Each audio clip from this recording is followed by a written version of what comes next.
Welcome to Notes from the North with Kyle and Sam. Well, welcome back to Notes from the North. And Kyle is here with me. And what a game. Again, Kyle and I were talking a little bit before, then we figured, we just got to hit record here. I feel like there's about 18 different storylines that you could talk about with this game. But Vikings come away with a win in Atlanta. Yeah. What a game. I don't even know where to start, but like for you watching that, just felt like a roller coaster of different emotions and thoughts. And it was quite the spectacle to watch. Yeah. I mean, if you're a Vikings fan and you're a little bit queasy, you probably don't watch the game, because it is a roller coaster. There's ups and downs and twists and turns and, breakneck speed. I mean, holy jumpins. That was quite the game.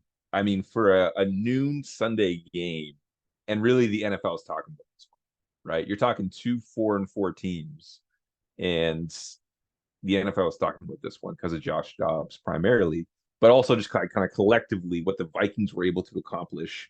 I mean, such a brilliant performance from the Vikings coaching staff.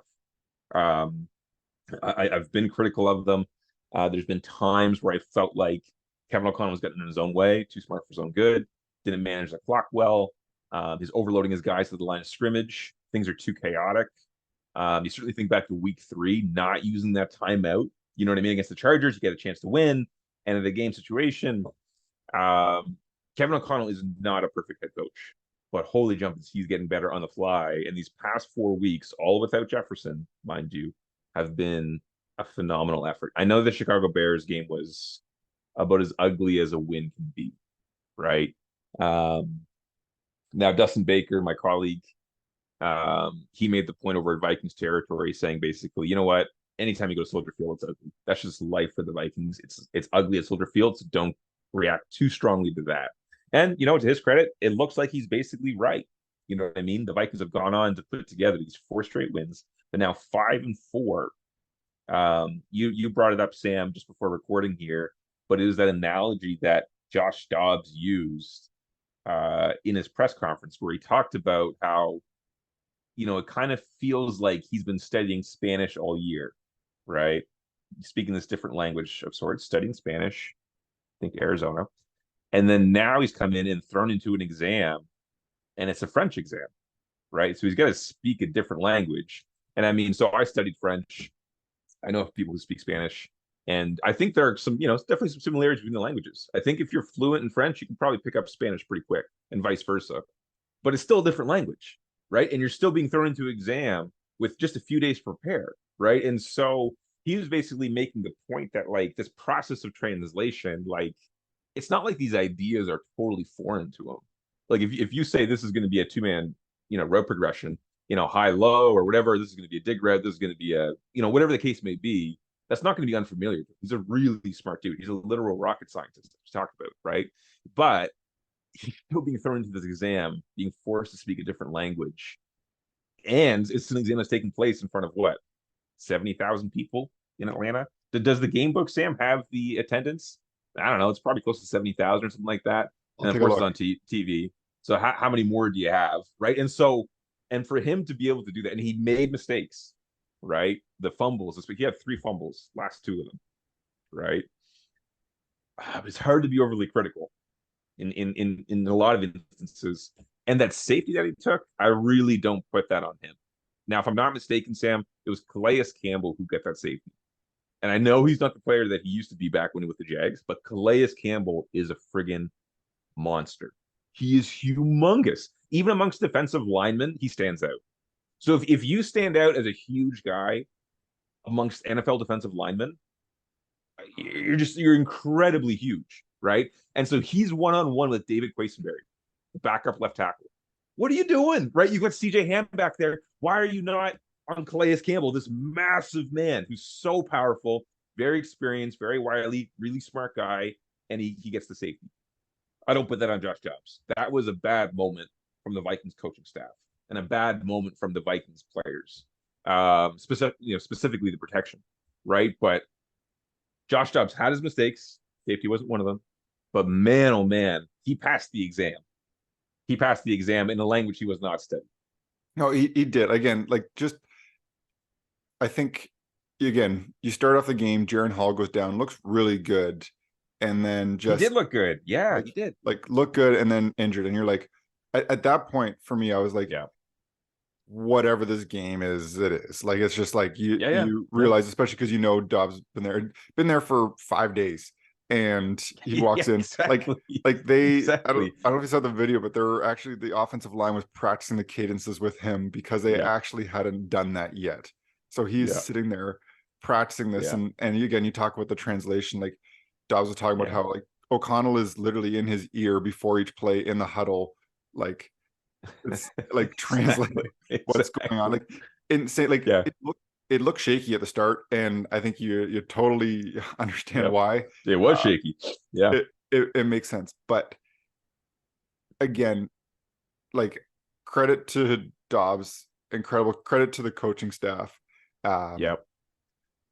Like just a really incredible win for this Vikings team.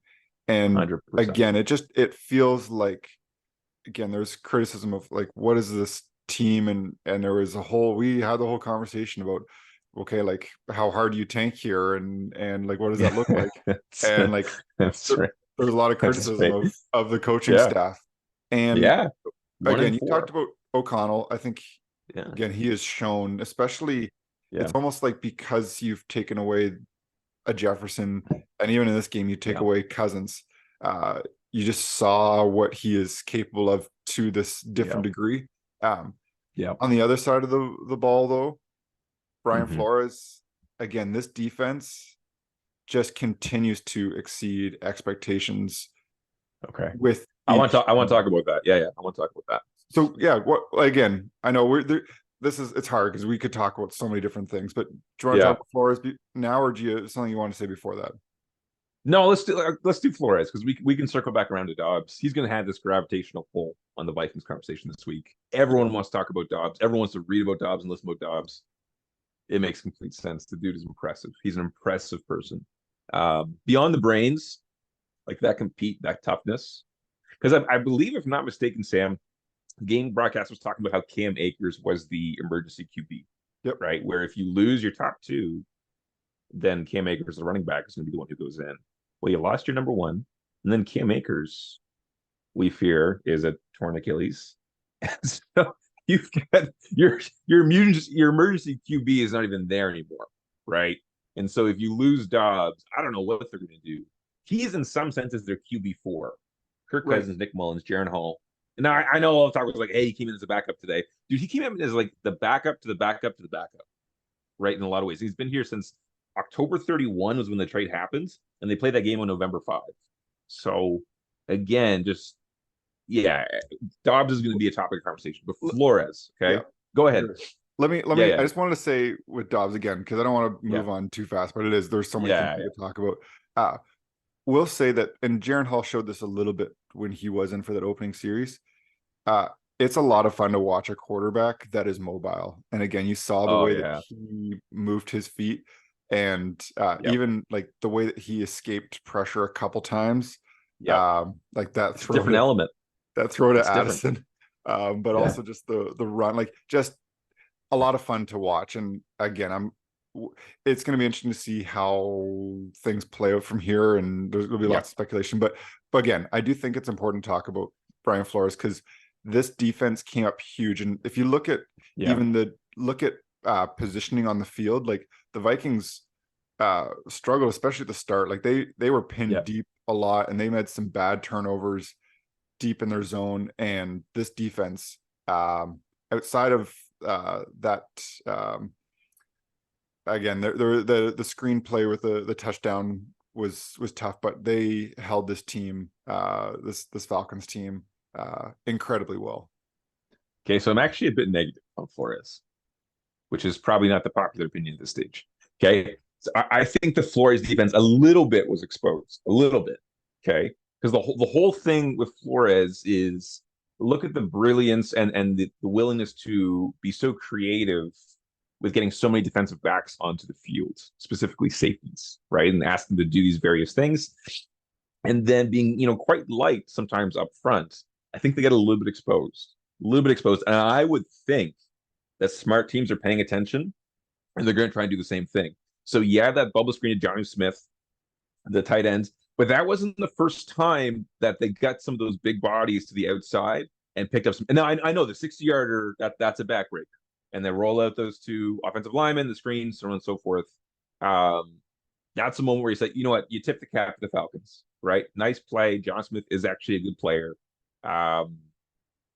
Easy to kind of write that off as one instance, right? One bad play. Those things happen.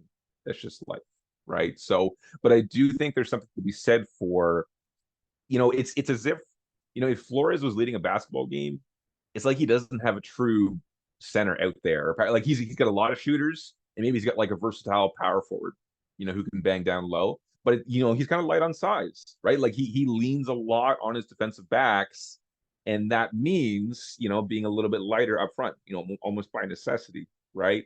And then I think you kind of saw that a little bit at the end of the game when they kind of marched on the field. They ran the ball like it does 3 times and scored a touchdown. That could have been the story of the game in a sense, just insofar as they kind of just knew what was coming, and yet they still found a way to run the ball down your throat. Right now, I get that at that point, they were heavier, they were spotted, the personnel was there, kind of thing. But I just think that the Vikings defense right now isn't set up super well to play bully ball, isn't set up super well to, go against, like a Philadelphia Eagles, right? Like I don't. That's not necessarily like a massive criticism. Not many defenses can hang with Philly's crew up front. I get that, right? But it's size, physicality, bully ball. If I was an offensive coordinator, that's what I'd be trying to do against the Flores defense. I'd be looking to outmuscle them, because what Flores wants to do is create confusion and havoc, have a lot of speed in the back end, be opportunistic, and lean on personnel that is faster, more dynamic. But you know what I mean? Josh Metellus versus an offensive guard. Metellus is trying to win by speed and explosiveness, that kind of thing. The guard's got the power advantage, right? And so on and so forth. So I don't know. It's interesting to me. I think there's a bit of a blueprint there to potentially, find that weakness. Now, in saying that, the Vikings defense kept them in the game in the first half. Phenomenal effort in the first half. And in the second half, those back-to-back turnovers. You know what I mean? I was going to say Cameron Bynum. The Byron Murphy, interception, right? And then there's the forced fumble, Caleb Evans forced fumble, right? So, and that was turning point. The Vikings got 10 points off of that, right? And how vital was every point. Greg Joseph, by the way, was perfect for the day. Well done, Greg Joseph, right? But so to me, it's a mostly positive view of Flores, mostly positive view of the defense. There is no such thing as a Vikings win in this game unless the defense does excellently for probably the majority of the game. And yet there was also some yards after the catch for those big bodies, right? We think of Johnny Smith, that big touchdown being kind of the marquee play, the marquee example, but then also running the kind of down, the field where it was so predictable. If I'm an offensive coordinator, I'm trying to play bully ball on the Vikings. That would be my thinking. But I don't know what your thoughts are. Maybe that's overly pessimistic, but I think there's a kind of a little bit of a weakness there in the arm. Yeah, and I think coming into the season, you knew that there was going to be weakness, and you knew that this team, again, what do you look at personnel, like, again, there are going to be holes there. And I guess what I see is that, like, it just feels like they are exceeding expectations, and then from that standpoint, without question, I feel like that's worth celebrating. Like, again, this is not going to be a top 5 defense, although they are pushing statistically to be within that top 10. And which I think if you said that at the start of the season, you say, wow, like something is really going right for them to be able to do. If you pull aside Vikings fans, so they're going to be in the 16 to 20 range, I think the majority would say yes, please. Yeah. Right. Like, you know what I mean? Like if you were like a bit below average, people would have been very, very pleased, I think. Yeah. Right. But Yeah. it's a shifting target though, Sam, because we've seen them play really well, and now without Cousins, you're kind of hoping that they continue playing really well, right? So the expectations I think have changed, haven't they? Right. And I guess they have. And one of the things I think that like yesterday felt a little bit reminiscent of last year, where again, the defense had some weak moments last year, but situationally, is that too kind? That's weak moments. Like I tell you, Sam should be a politician here. Sizzling Sam coming They in with the glass half full. Yeah. they had, Oh, I'm gonna yeah, stick go with ahead. it. They had Some some weak weak moments. Yeah, moments, they but did. situationally they came up big. And Yeah, at various points they did. Yeah, they like, and again, they came up big and the offense came up bigger. Like again, we can look at countless examples from last year of the offense really rising to the occasion. And again, Kirk Cousins with the amount of game-winning drives in the fourth quarter was insane. But yesterday it did feel like when the defense really needed to step up. Again, I know that the Falcons did go up late in the fourth quarter and did set up that last drive by Dobbs.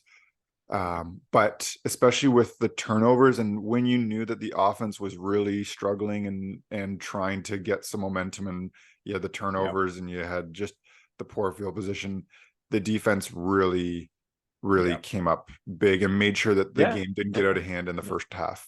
Yeah, no, they hung in there, right? They gave him a chance to win, right? And it's like if you said that Flores is going to get this group to average, maybe a bit above average, you give them a chance to win basically every week. That's what's been going on over these past 4, 5, 6 weeks. You're like, well, friggin' take that. You know what I mean? Like what more can you like the Vikings intentionally plunged their defense into a rebuild this year, right? Now I'm not saying they, you know, they obviously they kept Hunter, you know, they kept Harrison Smith, you know what I mean? They added Davenport and Murphy, but there's a lot of youth here, man. A lot of youth. And they've intentionally kind of stripped things down in that defense with the aim of, you know, taking those steps forward over time. And it's kind of been a little bit accelerated, largely because Flores has been so brilliant, right? He's rejuvenated a lot of the veterans. He's brought the young dudes along. Flores has been excellent, excellent. And a lot of the concern, I think, for people, just because Vikings fans are doom and gloom, I think a lot of Vikings fans look at it and are saying to themselves, man, this is going to be a one and done for this DC because he's so freaking good, right? And look, I get that. Like, I get that concern. I see that idea. Flores deserves to be a head coach. No doubt. He is one of the 32 best. He deserves to be a head coach. I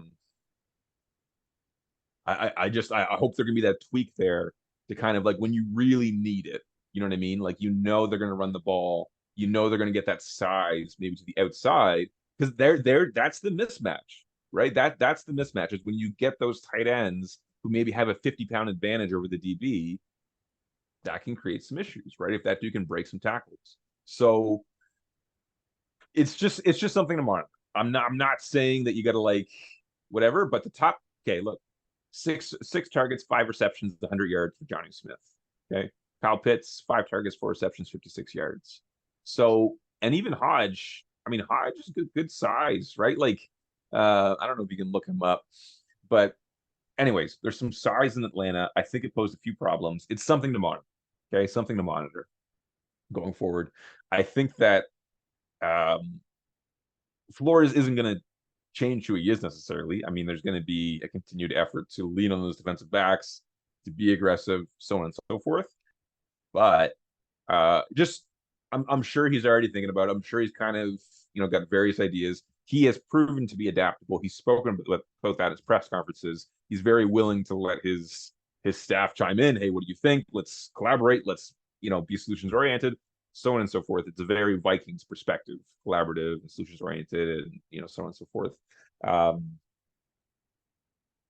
It's just something to monitor. Just something to monitor. If we're being a little bit not negative, I would like to say balanced, maybe a bit negative.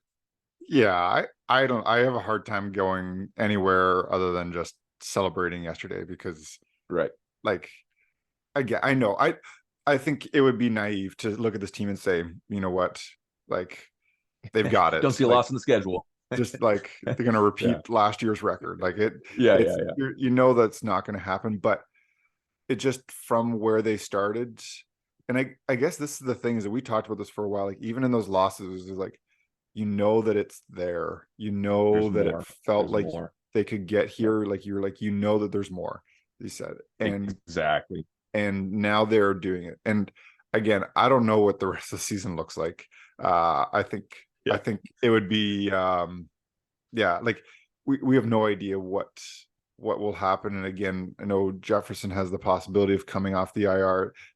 It seems a little bit I would be surprised if he's playing next week. It's still like I think they should exercise caution Hmm. with him. But again, I just the at least there is some there's something here. And I'll say this, that, and maybe I'll ask this question because I'm curious from your standpoint. Like again, we watched this team last year and you saw the record that they had, and you've watched this Yeah. team, and again, Yeah. bit more of a recency bias in terms of what you're seeing now. But is there the argument there that this team this year is better than last year? Yeah. Coming into the year, my argument was that they were going to have a worse record, but actually be a better team, right? That was kind of the argument. Now, I don't know if that's true necessarily. Um, there are parts that are definitely better. I think there are parts that they definitely miss. They miss having a Zadarius Smith to the Daniel Hunter. That was supposed to be Davenport. He's been hurt.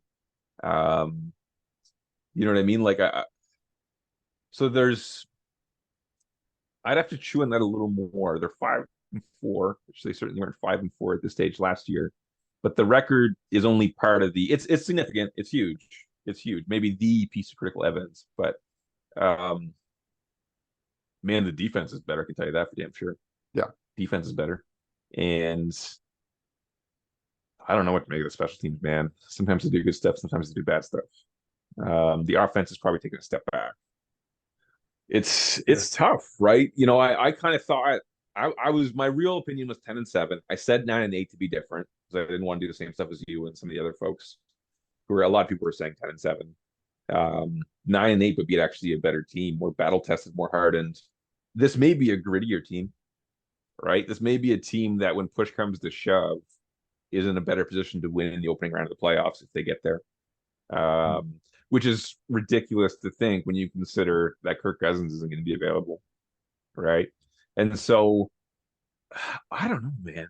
You know what I mean? If you put Davenport back into that defense, I know it's a big if because of the injury stuff, but man, maybe they have some, right? Maybe they have some. Maybe they can be an above average defense, and maybe with that running ability that you talked about, does it replace Kirk Cousins 1-for-1? No, definitely not. But it does give you a different element where you've got these elite weapons in Jefferson, Addison, Hawkinson, and you've got this offensive line that is taking a step forward basically in real time. They were atrocious in the first half. They were quite good in the second half. And then you get the different element with maybe a little bit of scrambling. But this dude is an absolute friggin' gamer, right? Like Stone Cold Killer. He's a gamer, right? Dobbs, I mean. Mm. So I don't know. Like maybe this is just a real. I don't see a Super Bowl. I don't think anybody should be thinking Super Bowl necessarily, but maybe it's upset in the wild card round or something like that. I mean, like who knows at this point? They're 5-4. They control their own playoff destiny after being 0-3 and 1-4. Could you really ask for much more when you're down to your QB4 and without Jefferson, and without your wide receiver 3 and Osborne, and without Christian Darrisaw, and then losing Cam Akers and not having Marcus Davenport? And the list goes on. And I'm not like, listen, cry me a river, right? Every team has problems, but this has been significant for the Vikings, right? This has been a significant set of challenges. And frig Kevin O'Connell, man, he has done so well at navigating his crew through this. Flores as well, Matt Daniels, so on and so forth. But Kevin O'Connell, I've been critical of him. This man's not perfect, but holy jumpins, he has risen to the occasion. The final thing I'll say about O'Connell, and I'll stop, whatever I'm doing here now, bumbling. Actually listen to his press conference. Actually listen, don't just read his words, listen to his voice. He almost sounded like a little bit, almost like he had a sore throat, right? And I think he was talking a lot to his QB, decoding, instructing that translation process of getting from Spanish to French, so to speak, of getting from a Cardinals offense to a Vikings offense in real time. Phenomenal stuff. Yeah. Phenomenal stuff. No, he deserves a day off. I think he That's right. Kevin O'Connell needs a day off. Maybe go to the spa and just relax. He worked hard yesterday. Yep. Yeah. And I asked the question because, again, I don't think we have the answer of whether the team is better or not, but I think it is interesting, especially with the start, to at least think and consider it. And again, we know this team has holes. Yeah. Again, like if you think about, like, the run game is almost non-existent at this point. But Dobbs added a 66 yards. leading rusher. Leading rusher, dude. Leading rusher for both teams. He averaged 9.4. He ran for 66 yards, averaged 9.4. Madison was at 2.8, 3.1 for Akers. Yeah. Tough game in a lot of ways for the running backs. But. And as I was watching, it's like, it just feels like you need to have a running back right now, especially when you got a quarterback that's trying to figure things out, and it was challenging. But no doubt. Again, maybe you get the dual threat at quarterback, the run pass. But anyways, I am very, very good. We said before last week that no matter what, this game was going to be interesting, and it did not disappoint, and it's going to be interesting the rest of the way. And again, hope for all those that were injured, especially with concussions. You hate to see that, and you hope that come back healthy. Individuals get better. Of course. Yep. But again, it's going to be really interesting to see. And if you were to label a time in the season when you're like, you know, if this is going to be when the bulk of our guys are down, it does feel like this was the time for that. And again, last thing I'll say is just, I think for a few years now, you have been looking for, you know, when this guy inevitably goes down, because it's a rough game, injuries do happen, who steps up. And for a while, it's been like, man, you can really see the hole when that guy goes down. It just feels like there's some real weakness. But this year, and whether that's personnel, whether that's coaching, I think you always say there's multiple factors involved. Guys continue to step up, and that is really, really fun to see. Absolutely. You hope for health. Also impressed by the depth, dudes. Yep. Good. Well, we'll wrap up here. Everyone, we appreciate you listening. Again, I think there's going to be lots to write this week, both to understand all that happened and, again, where the Vikings go from here. I know lots of good stuff over at Vikings territory.com, purpleptsd.com. Have a great week, everyone. Interesting to see what happens next week. And we'll be back regardless next Monday to talk about it. Thanks, everyone.